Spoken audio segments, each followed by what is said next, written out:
Good morning, everybody. Happy Tuesday. Welcome to the news briefing where we will share all things Gen AI and whether you should actually pay attention to them. I'm David DeLallo. I am here with the two co founders of GAI Insights today, as well as the amazing Tim Andrews. And we're going to go through several stories for you. We've got the next batch of money going out from the government to a chip maker. We have Google being determined to get their Gen AI coding tool some uptake and some other great information. And I think we're going to step up. And we've got Tim's cat's butt on the call today with us. Welcome, Tim Cat Butt. We'll see what you think about these stories. We're going to kick this one off. Ankash, what do we have? Thanks, David. So the first one that we have for today is from Jamie Dimon from JP Morgan Chase, and he says that AI might be as impactful on humanity as printing press, electricity, and computers. All right. I had John on this article, but I'll take it. I actually noted this article, and not because of what the headline says here at all. I actually noted this article because if you read the actual report, you get some great information on exactly what JP Morgan is up to around AI. It's fairly well known that they're a leader in this space, and we get some numbers to support that. If you read this, they have 2,000 data science employees. They have 400 AI applications in production. They have, I didn't know this, they have 32 of their own data centers around the world. That's pretty amazing. They've built out their own cloud. They're multi-cloud. They use a private cloud. They use public cloud as well. So I just pointed this out because I think it's like a instructive case for everyone in business to see what a leader really looks like in the space. So I called this important just for it's a quick read, obviously not his whole 60-page letter, but we have a link we can provide that's just the section on AI. And I just think it's really an instructive case that our AI leaders should take a look at. That's my take, but curious what others feel. Yeah, I thought it was essential for all the reasons you said. All right, we've got a vote to elevate to essential. I think I don't know if I go with essential. I guess I could. It's important, certainly, just because of who Jamie Dimon is and what JP Morgan is as an institution. I do think, I had a little bit of the, who was it, JP Morgan, who said, when the newspaper men and the shoe shine boys start talking about the stock market, it's time to leave. When Jamie Dimon is becoming a tech bro, you got to raise your eyebrows a little bit. This market is moving so fast. The other thing I always used to say, and I still say, is if you really want to know when a technology is getting really good, wait until it's out of the headlines for a year or two, like voice recognition, which no longer makes headlines. And so we're not quite there yet, but this is the first phase you get before that, which is the mainstream, the very mainstream, Main Street, meat and apple pie, motherhood in America, people start touting this stuff. That's the first step. Usually this is when the backlash occurs. So we'll see. We're starting to see, right? Paul, what do you think? Yeah, I would just note, so banking's clearly in the crucible, but they've been using AI for years, so they're ready for it. Contrast this with the leaders at major law firms who have not used AI for strategic advantage and really, still getting hit by the tsunami of Gen AI and Crucible. But I had an important AI leaders should read these two paragraphs.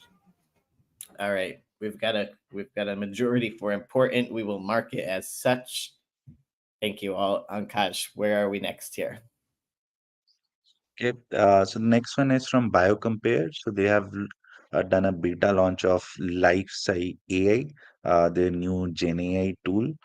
which they will be using to find products and troubleshoot experiments. All right. Tim, you got to tell me if this is more than just a chatbot sitting on their site where they sell a bunch of like research tools, like physical tools to help the researcher accomplish their experiments and such. That's what it kind of read like to me. And when I went to their site, it seems like that's what it is, but maybe I'm missing something.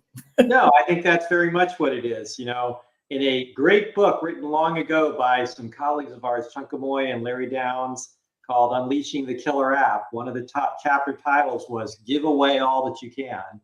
So they're giving away this little chatbot assistant that sounds like it could be quite useful because it's got most of the scientific literature in it and thousands of product data specifications. So if you're designing an experiment, that is a great, simple application of large language model technology.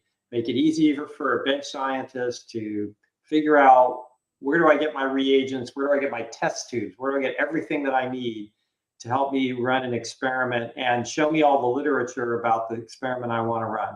I don't know how unique this is because this kind of thing has been available for a while in various forms. I've never seen it all put together, and I've never seen it for free.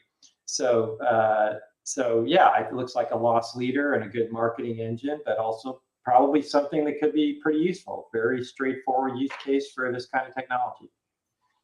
And your rating is? Oh, so rating is, if you're in life sciences, this is important. If you're not in life sciences, this is optional. Any other inputs or thoughts on this one?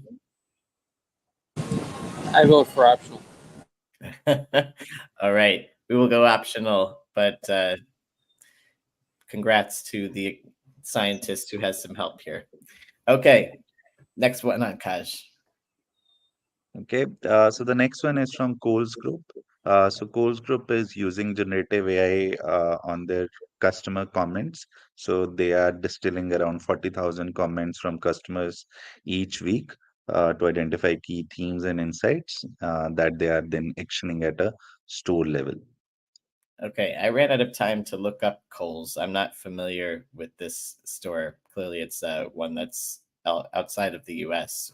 I don't know if anybody else has any insights on this one. It's an Australian grocery store chain. Okay. Kroger's, Wegmans, Stop and Shop, Albertsons. Got it. Okay, what did we think about this one, John? I thought it was essential because here you've got, an operationally intensive company that in our lingo is, holding a lever, right? It's not a big part of the cost base, but they're turning customer, commentary into actionable operational improvement, on a weekly basis. I think it's, not every, but the vast majority of organizations can do a similar thing. To just, turn all the, breadcrumbs of customer, input into bread pudding that they can then turn around and use in their operations on a continuous improvement basis. So I would say it's essential. Yeah, it's impressive that they collect 40,000 such comments a month. So that's pretty amazing. Paul, what did you think? Essential, or is that too much? Important. Tim? Yeah, I could flip a coin. So I'll say important because I'm a hard grader. It is a good use case. Again, this is a good, straightforward use case, detecting contextual sentiment and comments, and then they're overlaying it. Again, this is what I think we'll see more of, integrating it with other systems, overlaying it with other data so they can take action. I think that's straightforward use case. I just want to defend my grading here because I've done more grading, I think, than anybody on this call. If we look at the three things that we hear our customers want, how do I make sense of this market? Give me interesting case studies, and then how do I get started and scale? JP Morgan and Kohl's. I mean, come on. I mean, those are two amazing case studies that are deployed that hit one of the top three things that our customers are asking for. So I'm not an easy grader. I'm just more customer empathetic than the rest of you. Yeah. Uh, Well, he strikes back. Well, here's the thing, though. These either both have to be essential or they both have to be important. So then we may have to correct the other grade if we're going to support you here. What do you think, gang? I think I still stay important. Here's the thing. Kohl's has not been operational that long. JP Morgan is spouting a lot of stuff, but we don't know how much generative AI they have in production. And, to your point, 32 data centers sounds impressive, but you have to remember the scale and scope of JP Morgan's operations. Most of their stuff is still very old school. So they're touting their new stuff, but it's the shiny patina on the old school infrastructure. They're only 30% in the cloud, for Christ's sake. They Yeah, got but a most long ways to go. So this is great. It's interesting and important, but it's barely begun. And I would not want to, I would not want to bet the farm in these. Like, I've been out 2 months and I've got these little applications ready. you're not betting the farm. You get the most successful banker alive globally saying that this stuff is essential and it's going to transform society. If I'm going for money, I'm an AI, person. I'm going for money. I'm talking about Jamie Dimon. I'm talking about Kohl's. Essential. We're talking about people reading 2 paragraphs. Essential is not like I'm asking them to give a kidney. Come on. I know, but I like arguing with you, John. Oh my goodness. Well, only because I can't go back and regrade the other one because we just don't do that here. I'm going to go important, but I appreciate your case, John, and we probably should have went essential on the last one and this one would follow, but just to follow where we are right now. But going forward, I think your argument will stick in everybody's mind quite well. So I think you've still made a very good contribution here as always. So we'll go important on this one, but we'll give it the proper love in our newsletter today when we send out our ratings here. Okay. I have to say one more thing too. Yes, I understand Jamie Dimon's importance, but this is like, it's like asking me about the Middle East. Okay, he is not a technologist. He is not in the trenches. He's just famous and rich. No, that's not true. When he was running Bank One, he was the operating CIO. He was the guy who insourced everything when everybody was outsourcing. Great. He's managed. It still doesn't make him at all He is- close to this stuff. He is. All right. He's All a right, pretty folks. deep technologist. Let's put the passion into the next one here. Ankaj, what do we have? So the next one is from TSMC. So they have received $6.6 billion to build chip factories under US Chips and Science Act.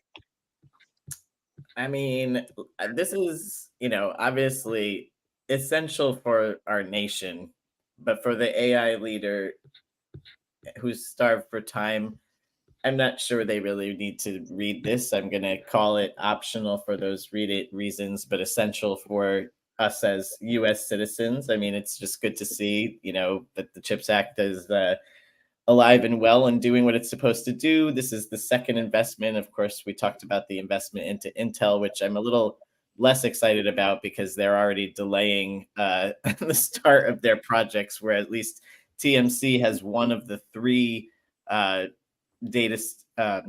foundries that they're building already underway, and it's supposed to be operational in Arizona by early next year. So that's amazing.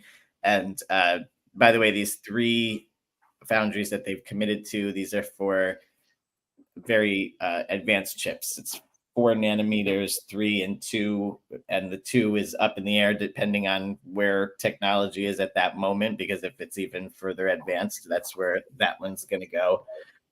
One other thing I really liked about this was that the investment is not just going into construction, but there's also an apprenticeship program that they're partnering with Arizona universities to ensure that the talent is there to actually populate and run these foundries. So, I mean, I love the story, but I think it's optional for our AI leader. What did you guys think? I agree. Optional for the leader. I mean, it's interesting, an interesting weekend read. It's very interesting. You read the numbers. This is why I would argue well done government financing can be a real boon because they're investing 6 billion. TSMC is investing 65 billion. That's what you like to see. You invest 1/10, they invest 9/10. You get a lot of investment and a lot of movement in the market. So I like that part, but for the day-to-day leader, this is years in the making. It'll be important over the long run, but it's not important this week or next week. Yeah, good bit of job creation, and between this investment and the one in Intel, if Intel gets its act together and everything promised here is operational by the end of the decade, we'll have doubled our output from 10% globally to 20%, which is still low, but it's double. So it's moving in the right direction. All right, optional, and we will move on. What do we have? Okay, the next one is from Google. So Google has rolled out Gemini in Android Studio for helping with coding. Tim. Yeah, so this is kind of a nothing burger. It's just an announcement. It's they're adding what they already have, which is their coding assistant, to the Android lab, which is for, needless to say, making Android apps, which of course Google is very closely tied to. So if you're a developer making Android apps, interesting, but outside of that, this is an announcement. Can we create a new category? I don't know. How do you pronounce the Google CEO's name? Pinchar? Can we make it a pinchar, which is Google, hanging on by their fingernails trying to make news about shit they're screwing up? Anyway. Sundar Pichai, I believe it's Pichai. Okay, so it's a Pichai. Yep. New category, the P. Yeah, it's called like Save My Ass, right? Right. Not nearly as good as Apple. They get the C-. Yeah, that's true. Yeah, fair enough. So it's the quick Pichai. All right, we give this one a big old nothing burger optional, and we have one more for today. Okay, the last one is from Stability AI. So they have brought a 12 billion parameter model, which is an update to the stable LM2 model. All right, it looked pretty impressive. I don't know who's going to want to trust. I thought Stability CEO left and they weren't paying their AWS bills. I know. I was just going to say, I'm not sure who's going to trust the company enough to use one of their models at this point when they're kind of hanging on the edge here. But it's good that they're still pumping things out despite all of the turmoil there. What did you all think? Optional. That, again, to the point, this company is in a very fragile state right now. They've done something very important in creating the stable diffusion model and getting that out there but that's now ancient history in Gen AI terms. And they've had lots of troubles recently. This is interesting. It's open source, smaller model, supposedly better, but we'll have to see how that really comes out. And with, 500 million open source models, whether they can get above the noise. All right. So it sounds like we're saying optional and proceed with caution with Stability AI. I believe that is our last one. We had some very lively debate today. We have definitely two importance that were borderline essential. I think in a future episode, I foresee them being rated as essential when they're in this area that we have here. And then we had one more important article. Well, actually, TSMC, we actually ranked as optional. Ankaj said important for the world, but optional for our leader. Google optional, Stability optional, BioCompare optional, but good for the hardcore scientists. Tomorrow we're going to have a guest. Nick Pope is going to join us again. He did a great job when he was with us a couple of weeks ago, and he'll be back again tomorrow morning. If you missed our learning lab last night, I saw the chatter on social media was that it was a really good one. It's great. Yeah, so tune into that. We'll have it up on our YouTube channel. And as always, if you want to sign up for this newsletter, just check out the invite for this episode and you will find the sign up URL in there. And we will close it off for today. Thank you, everybody, for joining. and we will see you tomorrow.